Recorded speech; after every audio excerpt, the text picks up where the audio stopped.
Good morning students. Today we have to see some problems based on chapter gravitation. In last lecture also we see some problems. Now look at first problem is the planet is at distance r from star and its periodic time is capital T.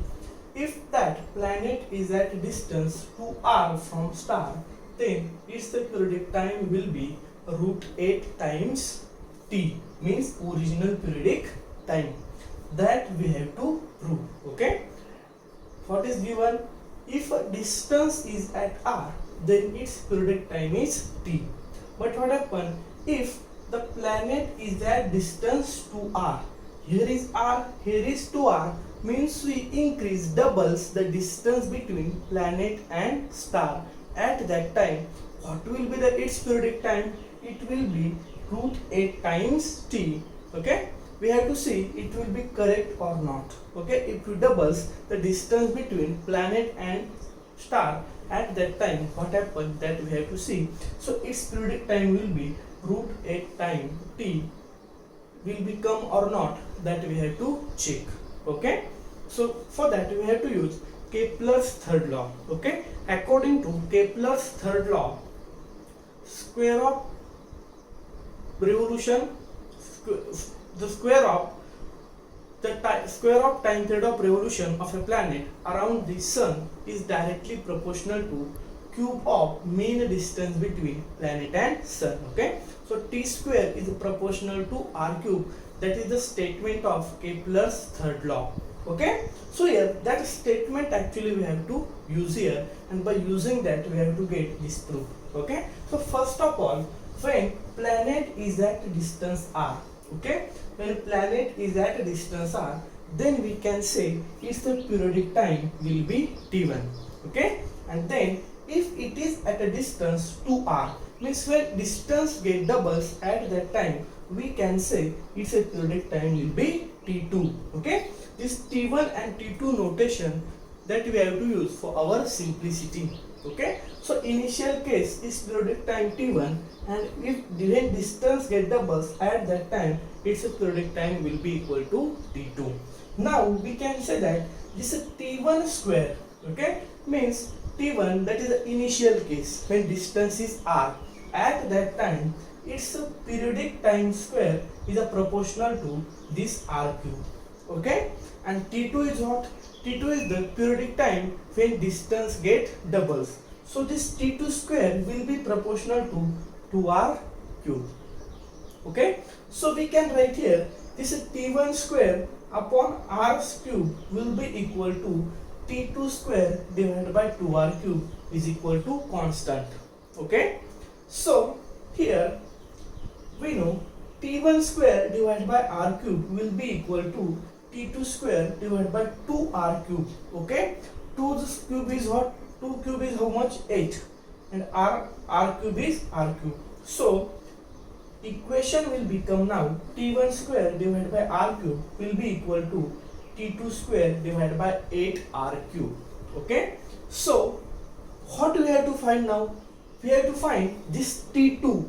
Okay, what is the periodic time? And that will be root 8 times T when distance get double. So only we have to take T2 on left hand side, all other terms we have to shift on the right hand side of the equation. So here T2 square will be equal to 8r cube divided by r cube into T1 square.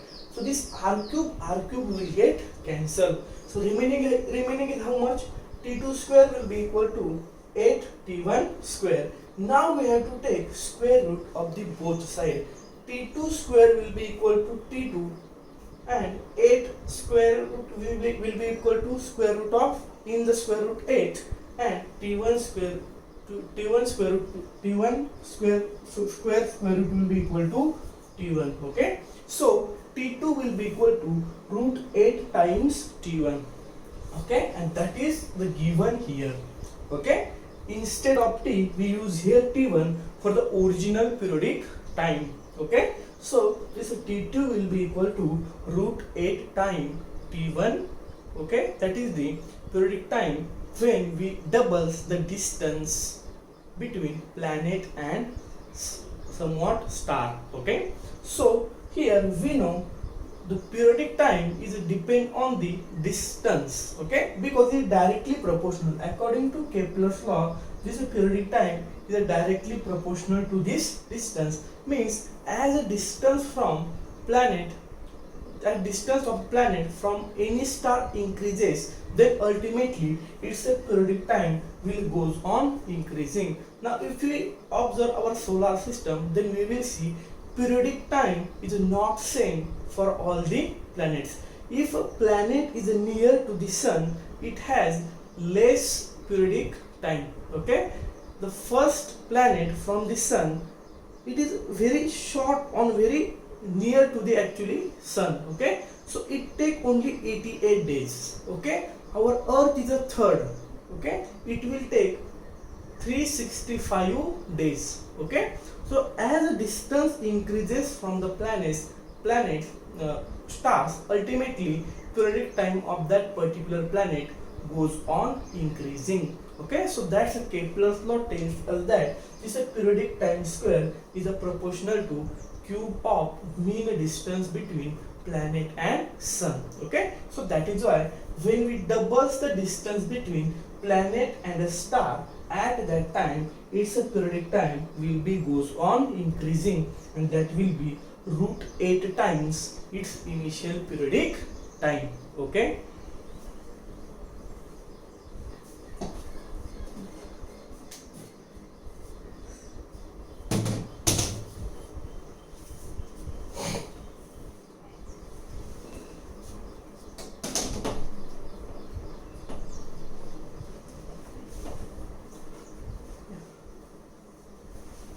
next problem is, what would be the value of G on the surface of the earth if its mass was twice as large and its radius half of what it is now? Okay, now here what happens, we have to calculate value of G on the surface of earth. Okay, if its mass get twice. Okay, if whatever the mass earth now have, it gets doubles at that time, and its radius become half. Okay, r is the radius. Now if that radius becomes half, at that time what will be the value of G, acceleration due to gravity on the surface of earth? That we have to see. We know acceleration due to gravity is simply acceleration produced in an object due to the earth's gravitational force. Okay, and that depend on the product of mass of the two objects, directly proportional to product of the mass of two objects. We see that equation, F is proportional to m1 into m2. Also it inversely proportional to square of distance between them. Okay, so as the distance increases, means radius increases, that will be goes on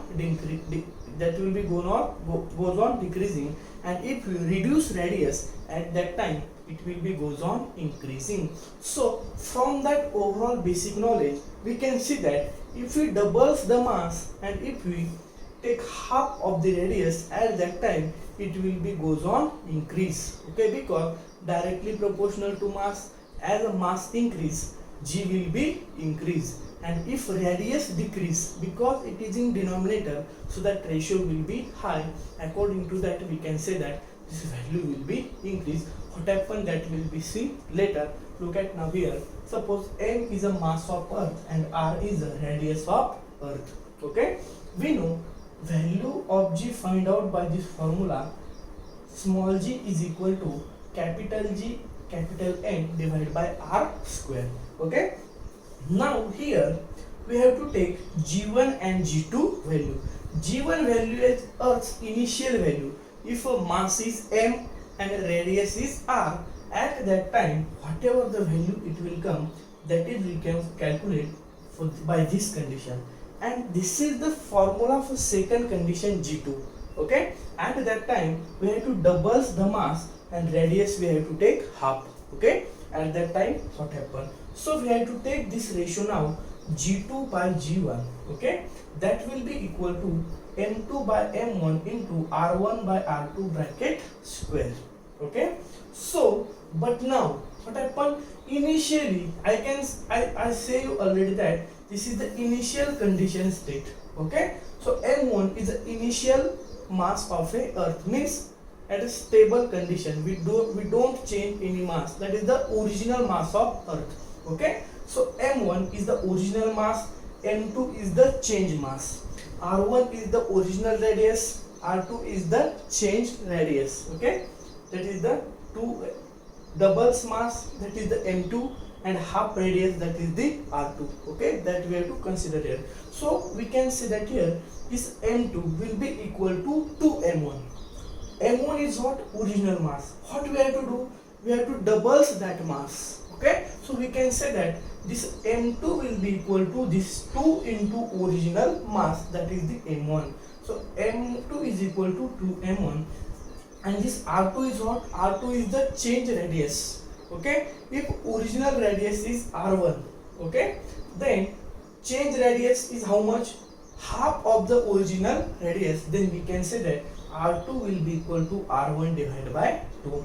So we have to put these values in this equation only. Okay, so the equation will become g2 by g1 will be equal to 2m1 divided by m1 into r1 divided by r1 by 2 bracket square. Okay, so 2m1 by m1 into r1, this 2 is denominator, it will be go on numerator. Okay, so it will be 2r1 divided by r1.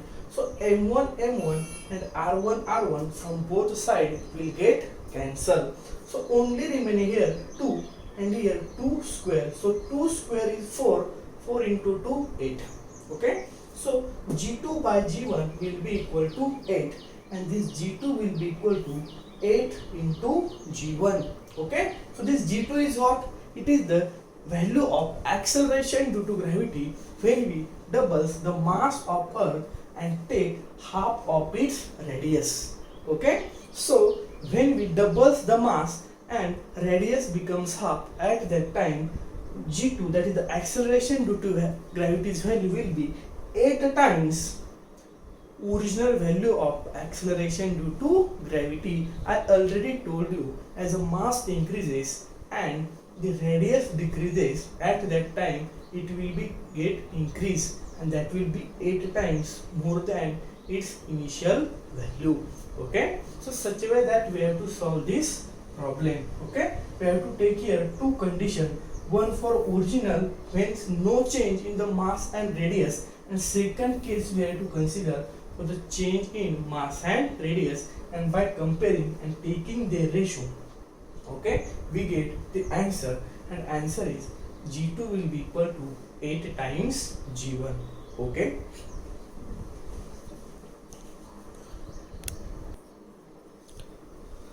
okay, so next problem we have to see, okay, that is, if mass and radius of a moon is 7.34 into 10 raised to 22 kilogram and its radius will be 1.74 into 10 raised to 6 meter, what will be the escape velocity?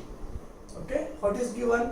Mass and radius of moon, means we have to calculate the escape velocity on the surface of moon if a mass is 7.34 into 10 raised to 22 kilogram and its radius is 1.74 into 10 raised to 6 meter. Okay, so first of all we have to write given. Okay, so in given, mass of a moon is 7.34 into 10 raised to 22 kilogram, then radius will be 1.74 into 10 raised to 6 meter, and gravitational constant capital G, that will be 6.67 into 10 raised to minus 11 Newton meter square per kilogram square.